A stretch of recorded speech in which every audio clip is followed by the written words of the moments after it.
দর্শক, রাজধানীর কারওয়ান বাজারের কাঁঠালপট্টিতে কাঠের দোকানে আগুন লেগেছে। নিয়ন্ত্রণে কাজ করছে ৮টি ইউনিট। এ নিয়ে ঘটনাস্থল থেকে যুক্ত হচ্ছেন আমাদের সহকর্মী আলফি রায়হান।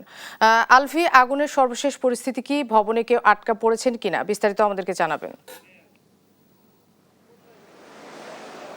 মনা, এই মুহূর্তে আসলে দেখতেই পাচ্ছেন কারওয়ান বাজারের পিছনের দিকে যেই আগুন এখানে লেগেছে। দীর্ঘ ২ ঘন্টার বেশি সময় ধরে কিন্তু আগুন চলছে। এখন এখানে আগুন পুরোপুরি নিয়ন্ত্রণে নিয়ে আসতে পারেনি ফায়ার সার্ভিস। এখানে ফায়ার সার্ভিসের আমরা যতটুকু জানতে পেরেছি সর্বশেষ 11টি ইউনিট এখানে তাদের আগুন নিয়ন্ত্রণের কার্যক্রম চালিয়ে যাচ্ছেন এবং তারপরে আরও কয়েকটি ইউনিট এখানে আসার সম্ভাবনা রয়েছে বলে তারা কিন্তু আমাদেরকে জানিয়েছেন। এছাড়া আমি যদি আপনাকে পিছনের একটু দেখাই যে এখানকার আগুন কিন্তু এখনো পুরোপুরি নিয়ন্ত্রণে আসেনি। ভবনটির মধ্যে এখনো কিছুটা আগুন দেখা যাচ্ছে এবং তারই সাথে সাথে কিন্তু এখানের যে ধোঁয়া, আসলে ভিতর থেকে যে কালো ধোঁয়া বেরোচ্ছে সেই ধোঁয়ায় কিন্তু চারপাশ আচ্ছন্ন হয়ে আছে এবং এখানকার যে আগুন লাগার যেই সূত্রপাত, আগুনের সূত্রপাত, সেটা কিন্তু আমরা এখান থেকে যেটুকু জানতে পেরেছি সেটা হচ্ছে ভবনটির পাশেই একটি কাঠের সো-মিল রয়েছে। সেই সো-মিলের কাঠের গুঁড়ি থেকে কিন্তু আসলে আগুনের সূত্রপাত এমনটি কিন্তু আমরা জানতে পেরেছি।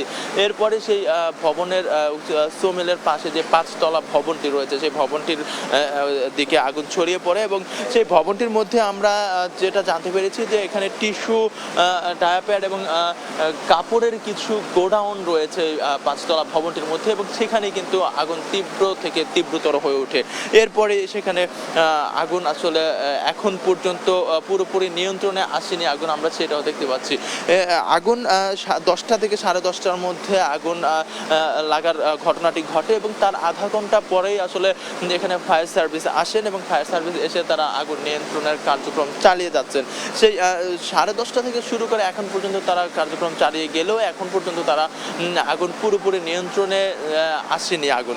এছাড়া আমরা ফায়ার সার্ভিসের পাশাপাশি কিন্তু এখানে সেনাবাহিনীর কর্মীদেরকেও দেখতে পাচ্ছি। তারা কিন্তু আসলে সাধারণ মানুষের হতাহতের যেন না হয় বা কোনো ক্ষয়ক্ষতি না হয় সেটা তারা পর্যবেক্ষণ এবং সেইভাবে তারা কার্যক্রম চালিয়ে যাচ্ছেন। এছাড়া